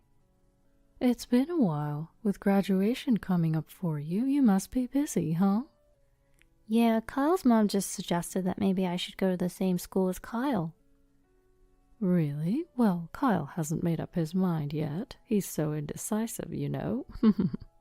Really? Kyle's mom said he's set to go to the prestigious Phillips Academy. She thinks I should go there too. So, Lizzie and I have the same opinion? Do you want to go to the same school as Kyle? If I can, I would love to go to the same school, but I'm not as smart as Kyle. Oh, the innocent heart of a young girl. I remember feeling the same way at her age. Kyle hasn't decided on Phillips Academy. He's more into soccer. My guess is he'll probably opt for Noble and Greenway School. Really? If it's that school, I might stand a chance. Vicky's eyes sparkled. Yes, Grandma doesn't lie. Vicky looked down. But Kyle's mom told me if you get into Phillips Academy, it would make Kyle happy, so try your best. No, it's the other way round. Lizzie wants to use you to get Kyle into a prestigious school. Kyle likes you, so Lizzie thinks if you go there, it'll motivate him. Vicky blushed at my words. Kyle likes me? Is that true? The purity of youth. Reminds me of my own teenage years. He doesn't hold my hand anymore. He's been mean, doing things like throwing balls at me and pulling my hair. Well, that's how you know he likes you. Boys his age are basically silly. They can't say they like you, so they act mean to get attention. Really? Yes, really. At your age, girls mature faster than boys. So while you're growing up, the boys are still kids. I've had similar experiences when I was your age. I see. So, when Kyle is mean to you, just smile and say, "You're such a kid, ha." He'll start being nicer once he knows you won't react to his teasing. That's when boys give up. Okay, thanks, Grandma. You're welcome. Thank you for caring about Kyle. I think you two will be together for a long time. And besides... I bent down to whisper in Vicky's ear. Grandma would be delighted if you became Kyle's wife. Vicky's face turned even redder and stammered. No, wait, maybe, but, well... You're going to turn out to be a wonderful woman, Vicky. Mark my words. Thanks, Grandma. Waving her hand, Vicky headed home. Watching her leave made me feel nostalgic, even though I was 65. Then during dinner... So, Kyle, it seems Vicky might be going to Phillips Academy too. Maybe you should consider her if she's going. Lizzie hinted at Kyle. It doesn't matter. She can do whatever she wants. You like Vicky, don't you? Wouldn't it be nice to go to the same school? I don't like her. She's annoying. Really? You both said you'd get married back in kindergarten. Why not go to the same middle school? Lizzie pushed Kyle.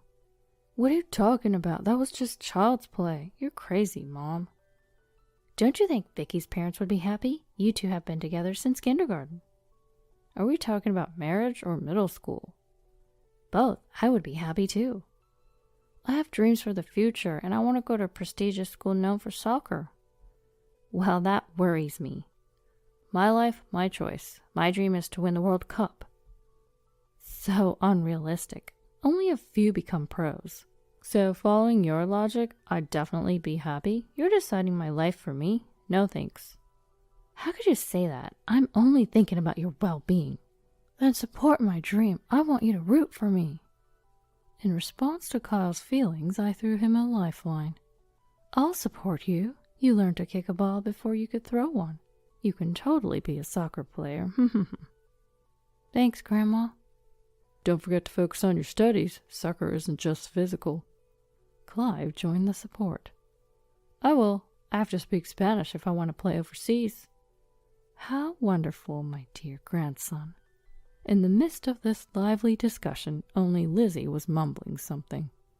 Kyle told us Vicky recently developed an interest in soccer. How amazing if he joined the U.S. men's national team and Vicky the women's.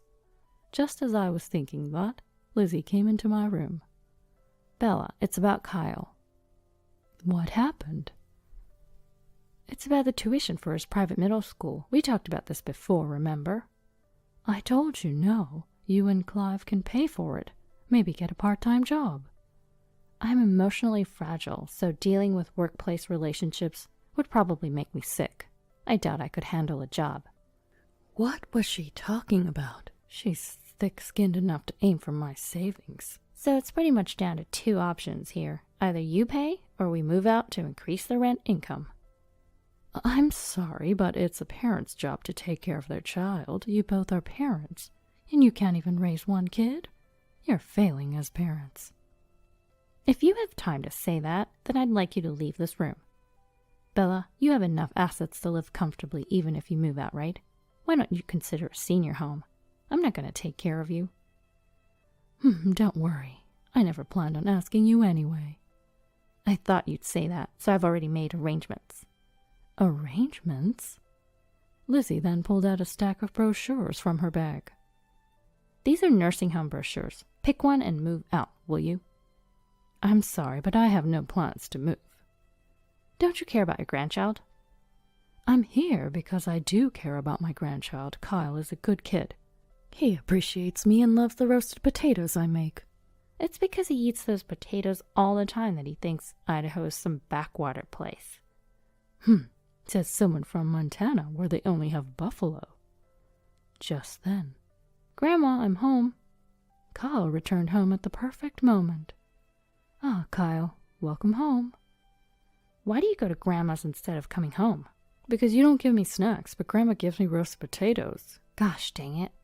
Lizzie was frustrated. I smugly served some roasted potatoes. Here you go, I made some today too.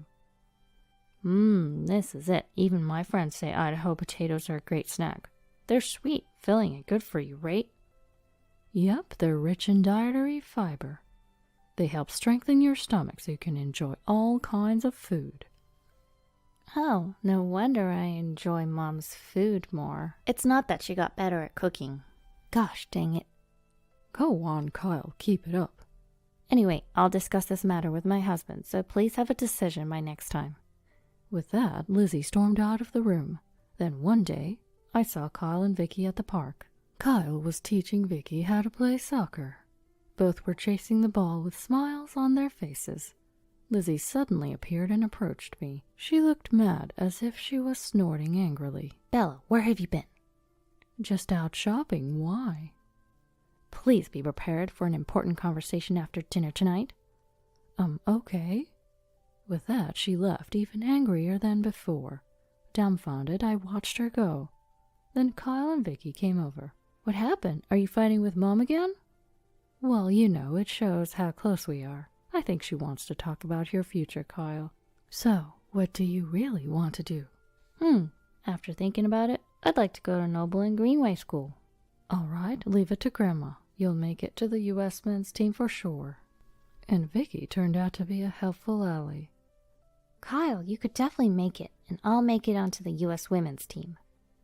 You still have a long way to go, though, Vicky.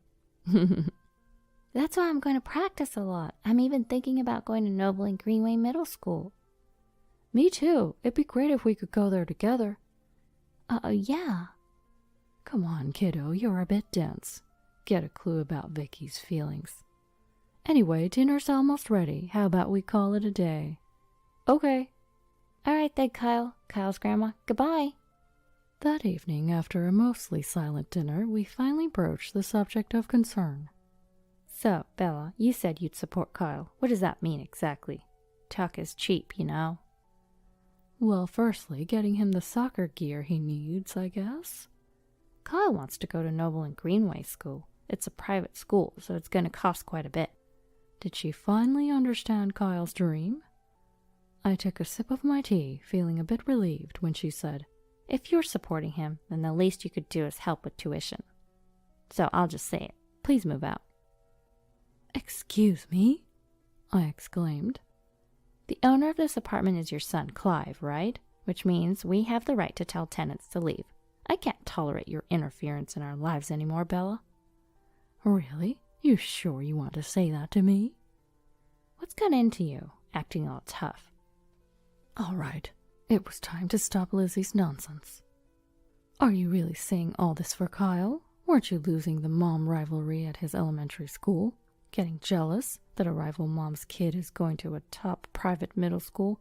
So now you're pushing Kyle to go to Phillips Academy? Plus, Clive told me you've been overspending on clothes, jewelry, lunches, and parties. So you're short on money and want me to cover tuition, right? Gosh dang it. I heard you've been secretly using credit cards, even borrowing from sketchy sources to make the payments. How did you... Oh, just like you have mom friends, I have grandma friends. We gossip about our daughter-in-laws and sons. And let's just say, I'm the boss grandma around here. News travel fast in this neighborhood. Don't underestimate seniors. We can use smartphones too, you know. Gosh dang it. There it is, another gosh dang it for the collection. What's the big deal? Clive inherited from Grandpa, and he owns this apartment. A little reckless spending won't hurt us. That's when Kyle chimed in. Hold on, Mom. You're mistaken. Kyle. I could hear you because you were arguing so loudly while I was trying to study. He then sat down, crossing his legs, looking quite exasperated. What is he, an old man? What's this mistake you're talking about? Kids shouldn't interfere in adult conversations. But you're fighting about me, right? I'm involved, so I should get a say. Don't you talk back to me. All right, but Mom, you've got it wrong on several fronts. What are you talking about? What's wrong? Listen, Dad isn't the landlord of this apartment. The landlord is Grandma. Dad told me that's how I know. What? Seriously? And Dad knows about the money issue too. He said we'll be out of credit soon. Uh-oh, that's a problem. Exactly, so there it is. I always knew you were bad with money, but I didn't expect you to be in debt. Oh, hi, Clive. Yes, Mom told me all about it recently. After a lot of thought, this is what I've decided. Then Clive handed over divorce papers. I can't live with you anymore. I don't want Kyle around a mother who's using him to keep up appearances. Both Kyle and my mom agree. I don't want to be with someone who sees me as just a tool either. I'm good as long as I have Grandma and Dad. Hearing this from her husband and child, Lizzie hung her head speechless. So we're getting a divorce. I'll split the assets fairly, but I can't cover the debt you've accumulated. That's on you. But... As for the inheritance from my father, I won't get much, since Mom is still alive, And don't you dare shatter Kyle's dreams for the sake of your ego. A parent's job is to push their children forward, not hold them back. Bam! Decision made. Lizzie sat down as if the wind had been knocked out of her. A while later, the divorce became official, and Lizzie moved out of the apartment. She's reportedly working in a factory in Idaho to pay back a suspicious loan. She's broke and surviving on potatoes. Karma is real. She's being saved by the Idaho potatoes she once mocked. When fall came around, Kyle started school at Noble and Greenway, just as he hoped. Kyle, who has been a soccer star since elementary school, was welcomed warmly. Vicky also made it into the same school. Congratulations on getting in, Vicky. It's great you'll be at the same school as Kyle. Thank you, because you encouraged me. I was able to work hard. Thank you so much. You did it because you worked hard. So, are you joining the girls' soccer team? No, it seems a bit much for me, but I plan on becoming the boys' team manager. Well, that sounds good too. Please take care of Kyle. Yes, of course. Vicky blushed and looked down as she spoke. Ah, the beginning of their teenage years. Hey Vicky, let's go sign up for the soccer club. Coming. And with that, Vicky hugged me and ran off. Well, Kyle, you go chase your dreams. I hope you'll win the World Cup while I'm still around. That way, I can brag about you to Grandpa in heaven. Where on earth is my daughter-in-law? She's done with her surgery. Why isn't she back with her change of clothes and hospital essentials? She could at least shoot us a message. As my husband speaks, I hear my daughter-in-law yelling in the background, but it's already too late. Mom-in-law, I'll get my underwear and other stuff at the hospital gift shop. Please, don't go through my drawers. My husband has never been keen on visiting my parents' house since we got married, and it seems the same goes for my daughter-in-law. She and my daughter have kids of the same age, and whenever my daughter visits her grandparents, my daughter-in-law always tries to flaunt her standing. Yep, life's a handful sometimes. I'm living with my slightly older husband, along with my son and his wife. She complained about a sudden stomach ache and was rushed to the hospital. Thankfully, it turned out to be just appendicitis, so it's not life-threatening. My husband and grandchildren also went to the hospital. Once my eldest son arrived, I returned home to prepare for her hospital stay. Sorry, but I'll go back to the hospital tomorrow. That's what I told them, and it led to a shocking turn of events. Sure, marriage links two families together, and it comes with its challenges, but I think that's part of what marriage is all about. I couldn't bear the thought of someone arbitrarily making decisions and keeping it a secret. If this were feudal Japan, it'd be straight to seppuku. I sometimes can't help but think in extremes. I told them over the phone that I would visit the hospital, not on the day my daughter-in-law was admitted, but the next day. I needed time to emotionally prepare. Alright, let's get everyone on the same page. My name is Grace. I'm 62 and work as a freelance funeral service director.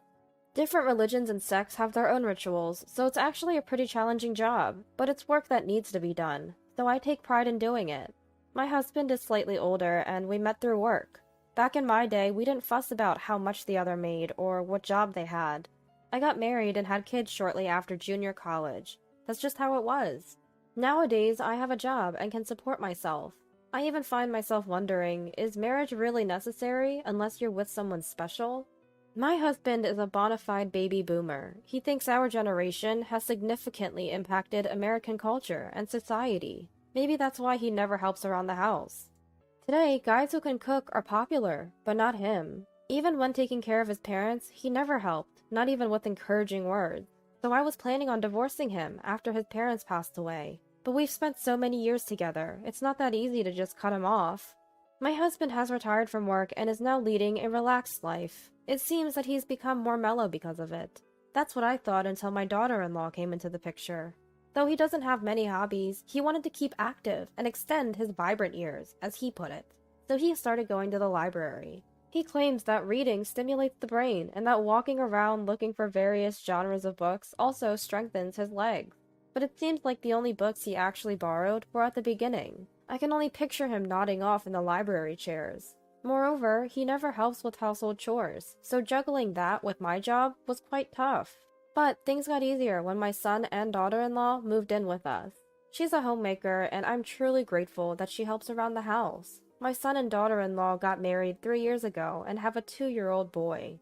The grandchild is adorable, and I can't help but spoil him, much to my own detriment. Despite minor issues, I thought these days would last a long time. I have a daughter. She's 2 years younger than my eldest son. She's the same age as my daughter-in-law, and they gave birth around the same time. My daughter lives nearby and visits often. Maybe that's why they always try to show off their own standing. It's like they're competing to prove whose child is cuter. Ah, you're visiting again? Is it bad to visit my own parents? That's not what I'm saying. Awkward silence falls. Look, the grandchildren are playing together nicely. Isn't that enough? Well, I plan to enroll mine in preschool next year. Preschool? What's that? Coincidentally, we're also planning to send ours. You too? Isn't it too early for preschool? Mom, please keep quiet. Starting at 3 is already late, you know. Exactly. Haha. It turns into this atmosphere every time. My daughter-in-law walks into the room without making any tea. But if preschool starts at 3, my daughter probably won't visit as often.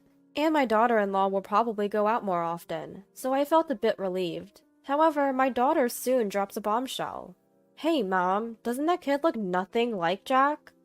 she says, observing my eldest son's child intently. "Really? They say kids look like various relatives when they're young." At that time, I didn't take my daughter's words seriously. After all, even among grandchildren, I can't help but find the one my daughter gave birth to more adorable. Maybe that's why my daughter-in-law gets in a bad mood when my daughter visits, and that sour mood impacts me. My eldest son and his wife got married through a friend's introduction. By the time they both crossed 35, they were getting anxious, and a friend introduced them. It seems my daughter-in-law had the same motivations. They moved in together because my son's work was conveniently located, and they wanted to have a child soon after getting married. The following year, they had a child, and she became a homemaker. Very much the diligent, perfectionist, middle-aged person. I heard she used to be a wedding planner, quite the opposite of me. She resigned because she wanted to focus on parenting. My daughter-in-law apparently plans to return to work once the kids are a bit older. She once told me she never compromises on housework. During her long years of being single, she learned all about chores and cooking. Every month, she decorates the house with seasonal flowers and is picky about the ingredients she uses. For holidays like Easter, Halloween, and Christmas, she goes all out with decorations. She's a great cook, and her cleaning is impeccable. On the flip side, ever since she moved in, she won't let me lift a finger. "You've been working, mother-in-law. You should rest." "It's no big deal, really. This is my job after all," she'd say, not even letting me clean up after meals. She's even rearranged the flow of household chores in various setups. Apparently, she switched the contents of the drawers too. She's labeled everything so you know exactly where things are at a glance. My aging husband loves the changes, but it's left me feeling like this isn't my home anymore. "Mother-in-law, you put the towels in the wrong place again." "Ah, old habits. Sorry about that." I'm constantly being corrected. I just wish she'd consult me before making changes around the house. My husband is from the baby boomer generation. People say that they like to go with the flow and follow trends, but he's not like that. My husband is pretty indifferent and doesn't like being part of a group. He's not one to follow trends either. Maybe that's why he's always been reluctant to interact with my family. It's been that way since we got married. While we often hear about living in an era where people could live to 100, studies show that men typically live to about 76 and women to about 81. My dad passed away from illness 2 years ago. He lived a bit longer than the average life expectancy, making it to 78. My mom now lives with my sister, who is 3 years younger than me. One day, my husband randomly asked, "Is your mom still, healthy?" "Yes, she just has high blood pressure at the moment. Otherwise, she's fine." The average lifespan for American women is around 81, you know." "So what?" "How old are you now, mother-in-law?" "I'm 81. What's your point?" "You better warn her to be careful then." "Careful about what? Don't be ominous." "Well, you're a funeral director, so you'll know what to do." My husband would say something like that and then quickly make himself scarce. I was at a loss for words.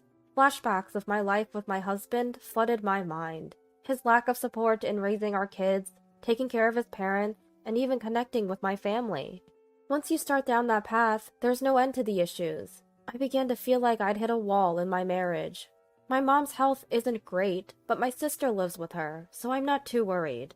My sister is a single career woman. She even got her retirement age extended, planning to work until she's 70. Apparently, being single in your 50s and beyond is increasingly common, so it's not a rare story. My husband's lack of involvement with my family also means my daughter-in-law doesn't have much good to say about them either. "Your sister is still working, right?" "Yes, she is. She's single and very responsible." "I assume she's saved a lot of money then." I wondered what her point was. My sister's savings have nothing to do with her. I found it a bit tacky and couldn't understand what my daughter-in-law was getting at. It's been 3 years since Dad passed away, so we all gathered at my childhood home for the first time in a while. The last time we came here, my daughter-in-law immediately said something specific, and this time she brought up the same topic again. "Doesn't anyone clean around here?" My mom is old, and my sister is busy with work. Don't you think it's pretty bad? Even my husband chimed in. Let's go home after the prayers. Enough! Both of you! My sister stepped in front of me and said, I've done my best to clean up, and we've all gathered here for the first time in 3 years. Can we please stay until the end? She apologized deeply. My husband and daughter-in-law finally kept quiet, and things settled down for the moment. We finished the prayers, but they didn't touch any of the snacks we prepared, and they left.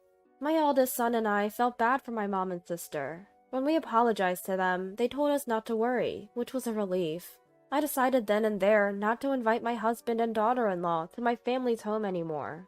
My already stubborn husband has become even more so since living with a daughter-in-law. Or more like, he seemed whipped by her. One day, my daughter came to visit with my grandchild. There are many preschools nowadays, and they were visiting some. They came to update me. My grandchild had been praised for their drawing at one of the preschools. I was delighted and said, "Oh, that's wonderful." It seems the daughter-in-law overheard the conversation. Upset, but silent, she left the house. Turns out she took our grandchild straight to the preschool. Seems like she had to prove something. Later, she proudly informed me they had done some drawing and got praised for it. She looked exhausted, and it was hard not to feel bad for our grandchild, being dragged along. Could it be that she's overwhelmed? Well, that's wonderful, I said, probably not hiding my strained expression well. So, you do prefer your daughter's child over mine, don't you? Daughter-in-law said sharply before disappearing into her room. She even told her husband later, "Don't let her daughter come over as much. We're a married couple now." Her husband backed her up. "She can come back to her own home any time she wants," I argued. He ignored me, turning his back. I contacted my daughter, advising her not to stir the pot. One day, daughter-in-law complained about stomach pains. Our grandchild told me, but she keeps saying it's not a big deal. "Your sweating says otherwise. Let's go to the hospital," I insisted. "No, I'm fine," she kept saying. I had my husband talk to her too. But the daughter-in-law insists that she'll be fine if she just takes a little rest. So there I was, handling the chores. Just when I thought it was good that I had a day off, I heard her groan in pain. I called an ambulance right away. I went along, and soon her husband and grandchild followed. Turns out it was appendicitis. Thankfully, not life-threatening. I returned home to gather her hospital necessities, while our eldest son took over. Ever since my daughter-in-law moved in, things around the house seemed to get moved. Even the places where I'd always put my important things had been shifted. I eventually find my insurance cards and toiletries and stash them into my bag. Thinking about grabbing some spare clothes for my daughter-in-law, I start pulling out drawers. Wondering if I'll get scolded for going through her lingerie, I open each drawer in sequence. Finding the one with her lingerie was a hassle, as there was no label. Once found, it's neatly organized, just as expected. Then out of the blue, I notice a box about the size of an A4 paper, in the drawer. It could be soap or something, but what's this box? Curiosity piqued. I opened it and find disturbing pictures of my husband and daughter-in-law.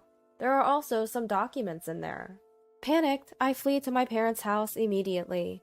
On the way, I get a call from my husband. "When are you coming back? The daughter-in-law's surgery is over, and you're still not back with her clothes and hospital items. Call us." "I'll go to the hospital tomorrow," I say, hanging up. In the background, I hear my daughter-in-law say, "Mother-in-law, please don't open the drawers. We can buy underwear at the hospital shop." But it's too late. I already have my proof. The photo in the box shows my husband and daughter-in-law together. What's more, they're pictured alongside some documents, and both are beaming, holding those papers in their hands. Those papers are for filing for a posthumous divorce. It's the first time I've seen the actual documents. This allows you to sever the marital ties with your deceased spouse's family after their death. I hear it's become 2.5 times more common over the past decade. In the world of public opinion, the most common reason for posthumous divorce is so that when I die, I won't have to be buried in my husband's family grave. It's a legal document. Once it's submitted, it can't be revoked. It's specifically to cut off relations with your spouse's family. You can submit it any time after your spouse has passed away. Moreover, with posthumous divorce, you only sever relations with your spouse's family. On paper, your marriage stays intact. So you can still inherit property. For my job, the only jewelry I wear is pearls. All my other jewelry stays tucked away, and yet it was all found in that box. At some point, they became my daughter-in-laws. Maybe my husband was behind it. It became clear that he planned to inherit my property and cut ties with my family if I were to pass away first.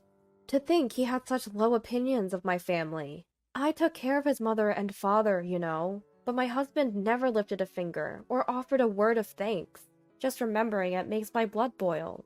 The day after my daughter-in-law was hospitalized, I confronted her with these documents and a lawyer by my side. Why are you showing up at the hospital now? You're late. I had matters to discuss with my lawyer. What? You're consulting a lawyer? I'm not just submitting this, I'm filing for divorce. I slapped down the document along with a photo of my husband and daughter-in-law holding it. That's why I told you to buy my underwear from the hospital gift shop. My daughter-in-law muttered. That's not what this is about, okay? I'm not saying I want a divorce from you. It's the same thing. This document says you want to cut ties with my family. During the time I took care of my father-in-law and mother-in-law, not once did I receive a word of appreciation. The ongoing reluctance to visit my family's home, even making my sister offer a heartfelt apology. The growing discomfort as things in our house were replaced without any discussion. My jewelry, finding it packed in a box along with documents. These were the grievances I'd bottled up for so long. I just let it all spill out, more than I could even remember. My goodness, you don't have to get so worked up, my flustered daughter-in-law said, but then my eldest son cut in. What the heck are you doing behind my back? Dad, you too! And that's what I unleashed on my daughter-in-law. Just then, our daughter walked into the hospital room. Did you come to visit? How sweet. In an attempt to lighten the heavy atmosphere, my daughter-in-law even forced a smile. Appendicitis, huh? Do they also operate on your head or something? What are you talking about? Ow, that hurts. Guess it's too soon to be making jokes after surgery. I hope the wounds don't get worse, I thought to myself. I did some digging. Your child isn't Jack's, is it? What? That's impossible. There's no way. Jack's been used by this woman. I made sure to investigate. Eldest son was so shocked he lost his words. Before you got involved with my eldest son, you were seeing someone else, weren't you? We'll let the lawyer do the talking from now on. I returned home and reached out to my daughter. Turns out she also had something to tell me. It was shocking. If the child isn't my eldest son's, then that changes everything. Seeing my distress, my daughter called in a lawyer. She left the room, taking both grandchildren with her. This was not a story for young years. Turns out daughter-in-law was already seeing a married man before meeting my eldest son. She met my son through an introduction, and they got married. When she found out she was pregnant, she wasn't sure who the father was, meaning she was dating both men at the same time. My daughter started investigating when she noticed the child didn't resemble Jack, and DNA testing confirmed they weren't related. She even had investigators dig deeper.